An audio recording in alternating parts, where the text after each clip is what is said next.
오늘 우리가 읽은 이 본문 11장에서는 세 가지의 큰 주제가 등장을 합니다. 먼저 첫 번째는 1절부터 19절까지 세례 요한에 관한 말씀이 등장하고요. 두 번째는 20절부터 24절까지 회개하지 않는 도시들에 관한 말씀이 나옵니다. 마지막으로 25절부터 30절까지는 피난처 되시는 예수님에 대한 그러한 말씀을 전해주고 있습니다. 이 세 가지 큰 주제로 오늘 말씀을 나눌 텐데요. 먼저 본문 2절부터 3절까지 말씀을 보니까 세례 요한은 옥중에서 예수님께서 정말 그 땅에 찾아오실 메시아가 맞는지에 대한 의구심이 생긴 것을 볼 수가 있습니다. 우리 2절과 3절을 한번 보겠습니다. 요한이 옥에서 그리스도께서 하신 일을 듣고 제자들에게 보내어 예수께서 여짜오되 오실 그이가 당신 오니이까 우리가 다른 일을 기다리오리까. 이러한 질문은 세례 요한 역시 구약의 선지자들과 같이 오실 메시아는 심판하시는 분일 것이다 라는 생각을 했기 때문입니다. 그래서 주님은 그가 보낸 이들에게 답변을 이렇게 해주시는데요. 이사야 61장 1절의 말씀을 인용해서 주님 자신이 행하시는 그 사역이 바로 예언된 메시아의 사역이다라고 그렇게 답변을 해주십니다. 그렇게 대답을 하여 보내시는데요. 주님께서는 요한의 제자들이 그 자리를 떠난 후에 그곳에 있는 무리들에게 요한에 대한 설명을 또다시 해주십니다. 이렇게 말씀하십니다. 바로 요한이 바로 말라기 선지자가 예언한 메시아의 길을 예비하는 사자이며 바로 이 자가 우리라고 예언된 엘리야이다. 11절을 잘 살펴보면 요한이 여자가 낳은 자 중에 가장 크다 이렇게 말씀을 하면서 천국에서는 극히 작은 자라도 저보다 크다라고 하신 말씀이 있는데요. 이것의 의미를 잘 한번 생각해 볼 필요가 있습니다.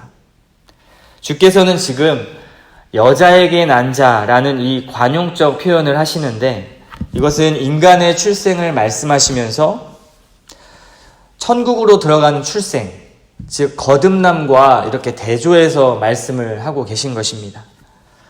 요한은 메시아를 소개하면서 천국으로 들어가는 길을 소개했다는 점, 그리고 그 요한이 어떠한 구약의 선지자들보다도 더 많은 특권을 누렸다고 이렇게 소개를 하고 있습니다. 하지만 천국에 들어가는 자들, 즉 새 언약의 축복을 누리는 자들은 이 요한이 누린 특권보다도 훨씬 더 크다라는 것을 비교해서 설명해주고 계신 것입니다. 요한의 특권조차도 천국에 들어가는 그 새 언약 백성의 특권과는 비교할 수 없다라는 것을 강조해서 이야기하고 계신 것이죠. 그리스도를 구주로 받아들인 자, 그리고 그 이름을 믿는 자들에게 주어진 특권은 세상 어떠한 특권과도 비교할 수 없는 특권입니다. 우리는 사실 그러한 특권을 가졌음에도 불구하고 늘 세상의 특권을 갖지 못해서 힘들어하고 우울해하기도 하고 또 그 특권을 위해서 일평생을 바치기도 합니다. 우리는 어떠한 특권을 누리며 살기를 원합니까? 오늘 이 시간 기억하는 시간이 되시기를 바랍니다. 우리에게 가장 복된 특권, 바로 예수님의 백성이자 자녀되는 특권임을 우리 다시 한번 기억하시고 우리에게 새 생명이 주어진 것, 그리고 새로운 삶이 열렸다라는 것을 우리는 이 본문을 통해서 보아야 합니다. 이 특권에 감사하고 그리고 우리에게 은혜를 베푸신 그 긍휼이 얼마나 큰지를 다시 한번 말씀을 통해서 확인하는 시간 되시기를 바랍니다. 이제 본문 20절에서 주님은 주님의 사역과 말씀에 대하여 회개하지 않는 자들을 향해 책망을 하고 계십니다. 주님께서 가장 많은 이적을 행하셨던 갈릴리의 고읍들이 나오는데요. 고라신과 벳세다 그리고 가버나움을 이전에 구약의 죄악의 도성이었던 그리고 죄악의 상징이었던 소돔과 비교하여 말씀하고 있습니다. 또한 이방인의 도성인 두로와 시돈을 소돔과 비교하면서 말씀하고 계신데요. 그들도 이러한 하나님 나라의 실제를 보았다면 분명히 회개했을 것이라고 말씀하는 것입니다. 하나님 나라의 실제를 보았다면. 하나님의 나라는 실제하지요. 그 나라의 비전을 경험하고 보는 자들은 결코 회개하지 않을 수가 없을 것입니다. 그 나라의 샬롬을 꿈꾸는 자들은 결코 세상의 샬롬, 세상이 원하는 가치 앞에 무릎 꿇지 않을 것이죠. 죄악이 달콤하고 그리고 유혹은 있을 수 있지만 하나님의 권능은 우리로 하여금 죄악으로부터 돌이키게 하시는 그런 능력의 하나님이십니다. 그러므로 우리의 회개와 돌이킴도 사실은 우리의 힘이 아니라 하나님의 은혜로부터 시작이 되는 것입니다. 그러한 은혜를 우리에게 베풀어 달라고, 그리고 하나님의 나라의 실제를 경험하는 은혜가 있게 해달라고 이 아침에도 하나님 앞에 간구하는 시간 되시기를 바랍니다. 이제 25절에서는 이 모든 상황 속에서도 주님의 위대한 감사가 터져나오게 됩니다. 회개하지 않는 자들을 보시면서도 주님께서 감사하시는 이유는 세상의 기준으로 지혜롭고 슬기 있는 자들은 천국 복음의 실제를 듣고 보기는 하지만 완강하게 거부하는 일들이 나타나지요. 하지만 어린아이처럼 자기 자신을 의지하지 않고 하나님의 나라의 메시지를 깨닫고 그리고 그분을 이해함으로 그 나라를 받아들이는 자들, 그 자들이 있기 때문에 주님은 감사하시는 것입니다. 이것이 하나님의 뜻이고 주님께서 감사하시는 내용이기도 합니다. 또 한편으로는 이것은 진리를 거부하는 자들에게는 그 나라를 감추어 버리시고, 그리고 진리를 받는 자들에게는 그 나라를 나타내시는 것으로 주님께서 비유하시면서 말씀하시는 것입니다. 주님께서는 진리를 받아들이는 자들 초청하시죠. 그리고 수고하고 무거운 짐진 자들아 다 내게 오라 말씀하시면서 모두 초청하시지만 그 진리, 그 나라를 받아들이지 않는 자들에게는 사실 이 초청의 의미가 무색한 것입니다. 그렇기 때문에 우리는 주님의 이러한 말씀의 초청에 하나님 앞에 나아가야 할 것입니다. 주님이 이렇게 말씀하시는 것이죠. 아이야, 나와 함께 하자. 나의 자녀와 나와 함께 너의 인생을 걷자. 내가 너의 짐을 대신 지고 가는 것이 아니겠니? 내가 너의 죄악의 짐까지 해결해 주었단다. 이제 너의 그 고통과 너의 그 아픔과 너의 상처를 내 앞에 내어놓지 않겠니? 이렇게 주님은 우리에게 말씀하시는 것이죠. 이런 놀라운 주님의 은혜 앞에 우리가 거부할 이유는 전혀 없습니다.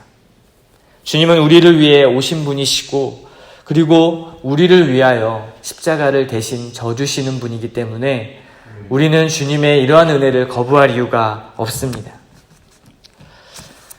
유대인들에게 멍에가 의미하는 바가 있는데요. 그것은 모세의 율법이었습니다.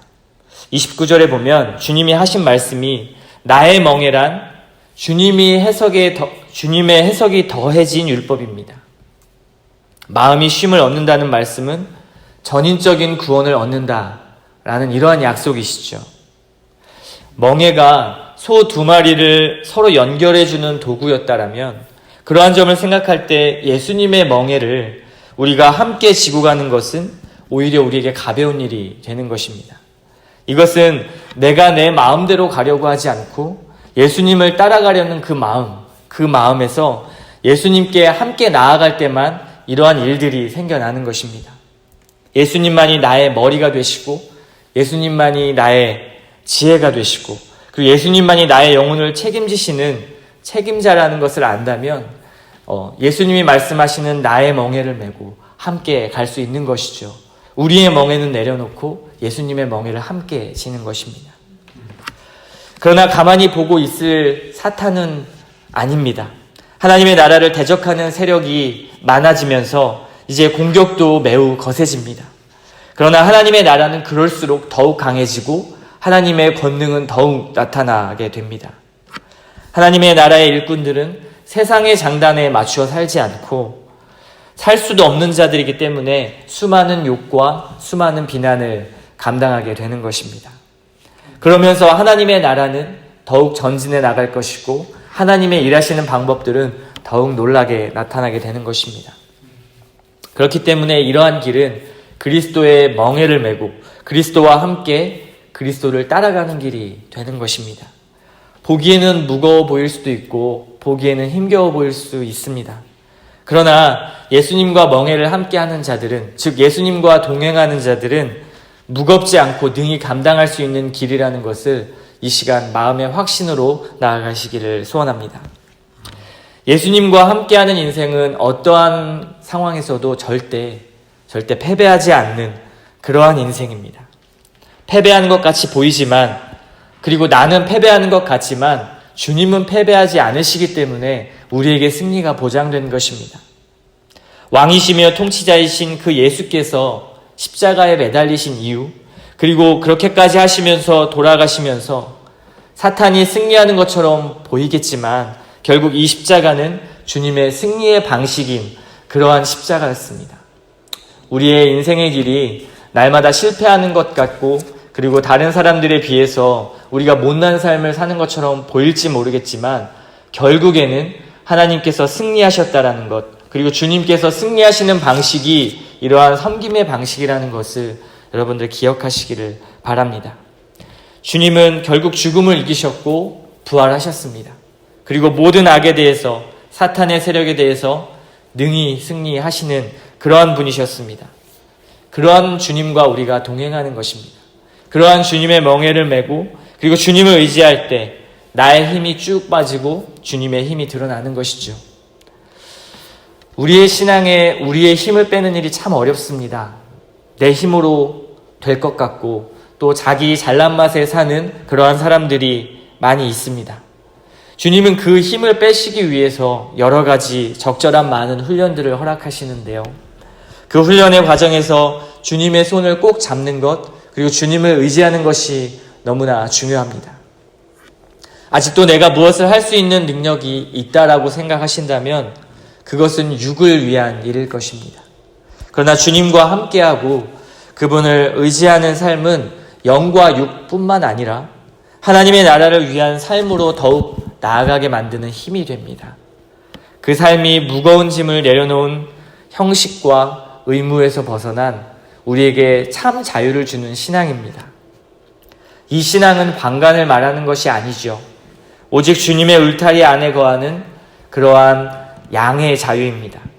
그 울타리를 벗어나는 순간 양들은 골짜기로 또는 늑대의 위험을 맞이하게 되면서 결국에는 죄의 속박, 그리고 죽음의 속박이 기다린다는 사실을 우리는 보아야 할 것입니다. 주님 안에 거할 때 우리는 참 자유를 누릴 수 있고, 그리고 참 자유의 신앙을 누릴 수가 있습니다. 주님과 동행하는 것이 결코 우리에게 속박을 주지 않는다라는 것을 말씀드리는 것입니다. 오늘 이 아침에도 주님을 따르는 그런 많은 대적과, 그리고 우리가 신앙생활을 하면서 많은 어려움들이 있을 수 있겠지만 그럼에도 불구하고 주님의 멍에를 함께 메고, 즉 주님과 동행하는 길, 그 길을 걸어갈 때 그 길이 얼마나 참 복된 길이고 가벼운 길이고 도리어 우리에게 즐거움을 주는 길이라는 것을 이 시간 하나님 앞에 다시 한번 그 은혜에 감사하며 나가시기를 바랍니다. 그래서 이렇게 이 아침에 기도했으면 좋겠습니다. 세상의 장단에 맞추어 살지 않고 주님과 동행하는 삶을 살게 해달라고, 오직 주님의 진리의 말씀에만 반응하고, 그리고 그렇게 살 수 있는 믿음의 자녀가 되게 해달라고 이 아침에도 하나님 앞에 간구하며 나아가는 시간 되기를 바랍니다.